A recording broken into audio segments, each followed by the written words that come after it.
Hello, hi guys! Magandang hapon sa inyo lahat. This is Ginger Rodriguez, Mama Sagra Channel, a faith healer, also matarder. So ngayong hapon, tatignan natin na nagsabihin sa iyo ng ating mga gabay. So this is a weekly gabay for the month of March 15 hanggang March 21 for this sign of Gemini. So Gemini, welcome to my channel. Ano kayong messages, advices ng spirit guides ang ating masasaga for today's video? Kanino naman kayang energy or kaganapan sa buhay ng mga Gemini ang ating mahagilap? So guys, this reading is a general reading lamang. Hindi lahat makaka-resonate. Kunin lamang po ang makaka-relate sa inyo. And comment down below kung kaninong energy ang ating nasagap. And of course, don't forget to like and subscribe my channel and hit the notification bell for movie news update. Kasi maraming salamat po sa mga walang sawang pagsuporta sa aking channel. Lalong-lalo na yung hindi nag-i-skip ng ads na way pagpalain kayo ng Diyos at may kapal. Siksik liglig na gumapong na biyayang manang balik sa inyo. So let's see what is additional messages and advices for you ng ating mga gabay for weekly gabay for the month of March 15 hanggang March 21 for this sign of Gemini. Angel Spirit Messages give me an information. Ano kayong gusto sabihin sa iyo ng ating mga baraha? So there's a Two of Swords, decision. So may mga bagay dito na nahihirapan kapag pagdesisyonan. Or may mga bagay na pinag-iisipan mo pa. No? And because there's a magician for manifestation. May mga bagay dito na unti-unti mo na manifest. May mga bagay na may kakayanan ka para mapapad yan. No? Kumbaga, you have the power to choose and you have the power to deny or to ignore. No? So there's a Ten of Swords, backstab. Mag-ingat ka. No? Kumbaga, may traidor, may impostor. No? And of course, there's a backstabbing, lying, cheating on you. And a high priestess and a hidden agenda or a hidden enemy. So may mga bagay dito na nakatago. There's a mystery.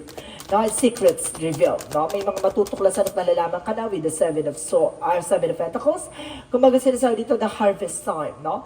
Kumbaga this is the moment na maunawaan at malaman mo na kung sino at kung ano talaga ang may punot dulo ng eksena na to. Pero malalaan, kasi sabi dito, ma-harvest mo na ang mga bagay na pinaghirapan mo. No? So let's see, additional messages for the Page of Cups. So there's an intuition. No? Makinig ka sa gut feeling mo, sa inner voice mo. No? Even sa angel spirit guides na tumutulong sa iyo. So let's see what is the Two of Swords. So there's a King of Cups. So there's a devoted supportive person. Na kumbaga, nagkakaroon ka ng indecision pagdating sa pag-ibig. No? Kumbaga, nagkakaroon ka ng pagdadalawang isip or meron kang pinipili na tao, no? And of course, there's a Queen of Pentacles being practicality, na kailangan maging practical ka this moment. And of course, there's a Nine of Pentacles for a blossoming abundance. So, maaaring lalago at lalakasabaw sa finances mo. Mag-ingat ka lang kasi there's a sabotage, no? So, let's see what is the High Priestess. High Priestess is the Knight of Swords. So, there's an information na success driven. So, unti-unti ka na magsasuccess na malalaman mo na kung anong sikreto ang nakatago, no? And so, let's see what is the Seven of Pentacles. And there's an intuition, no? Kumbaga, meron kang malalaman dito at marami ka pang mauunawaan, no, about sa spiritual. So, there's a Seven of Pentacles for the Devil card. See? Merong humaharang na para hindi mo makuha, no? Yung mga bagay na pinaghirapan mo. No, kumbaga, there is a harvest time, so there's a devil. So, may udlot. Mayroong sabotage talaga. No? Kumbaga, mayroong humakad lang. No? Or may pumipigil. No? So, let's see what is the Page of Cups. So, there's a Two of Wands by choices. No? Makinig ka sa intuition mo kung ano pipiliin mo, kung ano mapagdidesisyonan mo. So, let's see what is the Two of Swords and the King of Cups. So, there's a Queen of Swords, a bigger picture of yourself. Na dapat alam mo yung magiging possibilities, alam mo yung magiging decision mo. So, let's see what is the Magician and the Queen of Pentacles. So, there's a Death card. So, there's an ending and a new beginning. May mga bagay na matatapos na at may mga bagay na magsisimula na ngayon, no? Kumbaga, mag-uumpisa na panibagong chapter ng eksena ngayon. Kumbaga, may mga bagay na mauunawaan mo at matutuklasan mo. There's a transformation na babaguhin dito ang pananaw or may mga bagay na babaguhin sa'yo dito, no? Kumbaga, magugulat ka na lang sa mga bagay na mangyayari. So let's see what is the Ten of Swords in the Knight of Pentacles. So there's a lover. So see, may sabotage din pagdating sa love life, no? Kumbaga may nagbibigay ng hindi magandang kaganapan sa buhay niyo pagdating sa buhay pag-ibig. Ano to? Bago tayo mag-proceed, para gusto ko i-clear out to. No? So let's see. So there's a Queen of Cups, healing, no? And there's a mother figure. Oh my God. There's information na may nagsasabotahe, no? Mayroong kumbaga umiepal no, sa inyong relasyon. It's either a mother figure. See, there's a Three of Swords by the recovery. Maaring makaka-recover ka na for family issue. Now, there's a family issue. So, let's see what is the High Priestess and the Nine of Swords. So, there's the Wheel of Fortune. So, there's a good luck. Now, iikot na yung kapalaran, returning to your favor. Maaari pa pabor na sa yung sitwasyon. No? May mga bagay talaga na bibigay katuparan at bibigyan ng kaliwanagan. No? Kasi mauunawaan mo yung mga bagay na nakatago at may mga bagay na hindi mo pa nakikita at hindi mo pa natutuklasan. So, let's see what is the Seven of Pentacles and the Devil. So, there's a Hierophant. So, see, religious factor. Meron ditong there's an orasyon or there's a dasal na ginawa sa'yo para bumagal yung pasok na magandang kapalaran sa'yo, even sa finances, no? Kumbaga, itong tao na to, hinadlangan niya para hindi na pumasok yung magandang, kung it's either, kumbaga, if nagkaka-savings ka, may darating na problema, or kumbaga may magkakasakit, or may magkakagasusan ka na biglaan, no? So, gano'n, yan ang nangyayari. No? Kumbaga, palabas ng palabas lahat. So, let's see what is the what is the Page of Cups and the Two of Wands. So, there is an information with the Ace of Pentacles. Wow! So, there's a big money, big opportunity coming in for you. There's a choices. Makinig ka sa intuition mo, kanina pangahawakan mo. Ha? Ibig sabihin dito, mamimili ka kung ano yung mga... Kumbaga, there's a toxic relationship either dito, guys. No? Kailangan mo nang pakawalan yung toxic na to. And of course, there is a family related na kumbaga nagdulot dito na sabotahe. So, let's see what is additional outcome. So, additional outcome for you is the Hangman, no? There's a delays or something cancellations. And there's a new perspective, no? Baguhin mo ang pananaw mo. Baguhin mo ang kaisipan mo dito. And the Eight of Wands is a fast communication and fast movement. So, maaaring dadaloy ng ang mga bagay sa'yo. Kumbaga, there's something movement eh. May gagalaw na sa eksena mo. Kumbaga, kailangan mo lang pakawalan. No, yung mga nagbibigay toxic or nagbibigay ng negatibo sa'yo. Kaya hindi ka makabangon or hindi ka makausad. No, and because there is a temperance for a perfect timing. So, there is a divine intervention or paalala sa'yo na kailangan mo mag-pay attention. No? There is a temperance for kalma. Kailangan mo kumalma, kailangan mo pag-isipan. May mga bagay dito na kailangan mo nang magdesisyonan. No? So, let's see additional messages for career. Sa career mo naman, there's a Nine of Cups. So, there's a wish fulfillment. So, may mga bagay na matutupad ta. So, sinasabi lang dito na with the Page of Swords na get more information, no? Kumbaga, tuklasin mo yung magiging strategy mo pagdating sa business o sa trabaho mo. No? Kasi matutupad na yan pagdating sa career mo. Kumbaga, unti-unti lang yan, no? So, let's see additional messages for love life. So, there's the Ace of Wands. New beginning. New plans, and the full card is a leap of faith. Na magtiwala ka lang. No, ipagkakalob sa'yo kung sino talaga yung para sa'yo. There's a full. No, kumbaga talaga tinitesting ang pananampalataya at tiwala mo dito. No, so let's see additional messages for the health. Sa health mo naman, there's an information with the Five of Wands. So, nagkakaroon ng something conflict. No, may conflict sa health mo with the Eight of Pentacles. So, mag-focus ka. Kasi nakabaga, nakafocus ka sa trabaho mo, no? Workaholic or something. Kumbaga, nagbibigay ng anxiety and of course, depression to, or something stress, no? Kumbaga, kailangan mo ng unwind din, no? Kahit pa paano. And because there's a Three of Pentacles, so see collaborations. No? Kumbaga, kailangan mo ng pakikipagtulungan, hindi mo lahat inaako. Nagbibigay ito sa'yo ng something burden, no? So, let's see.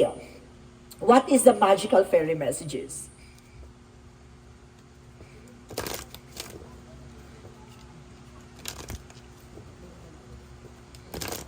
For magical fairy messages, get more information po. So, there is a birthday. So, kumbaga, this coming birthday mo or something, kumbaga, may magaganap, no, na eksena. And there is an information with the affirmation, no? Kumbaga, may matutupad ka na, no? May mga bagay na kailangan mong, kumbaga, mag-attack ng mga positive energy. Iwasan mo mag-attack ng negative, na para maging maganda ang pasok ngayong birthday season mo.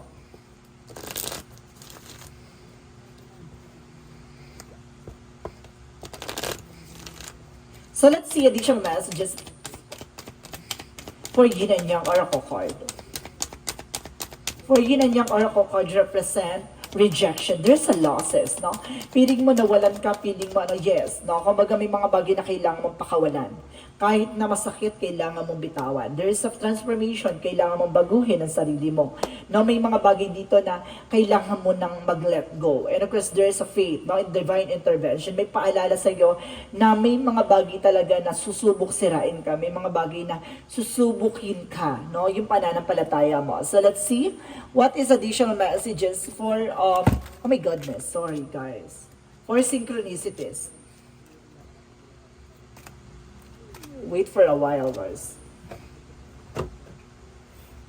Okay.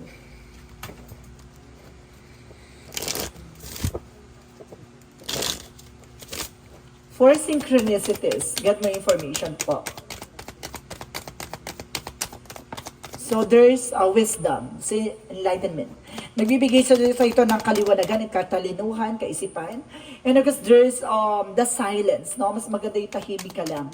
No? Kumbaga, wag kang pumatol sa kung ano man yung mga bagay na nangyayari, no? Kumbaga, hindi mo kailangan gamitin ng bunganga, no? Gamitan mo ng isip at talino. And there is a rest, no? Ipahinga mo yung isip mo, ipahinga mo yung katawan mo, no?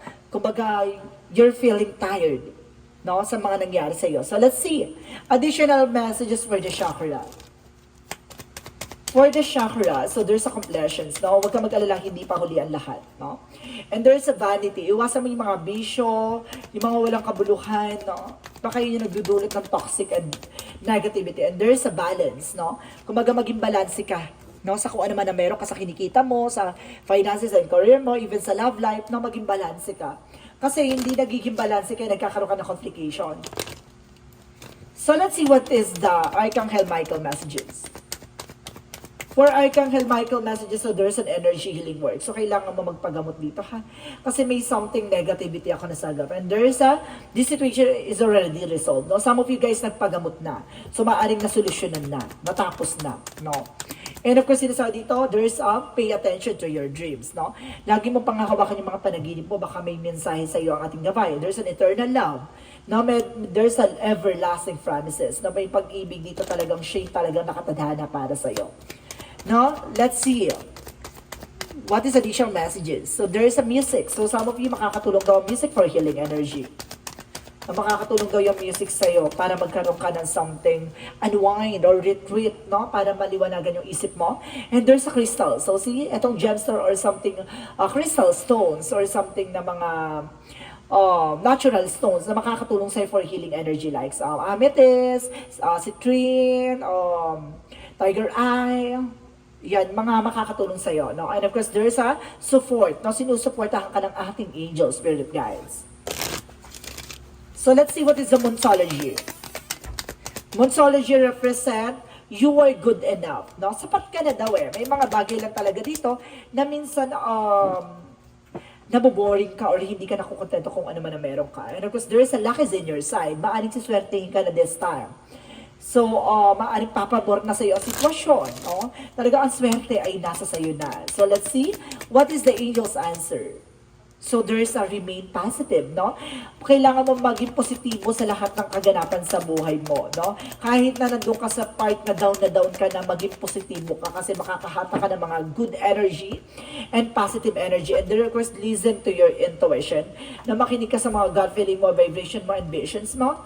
And of course, there's a this situation will improve. Unti-unti na magbabago ang sitwasyon mo.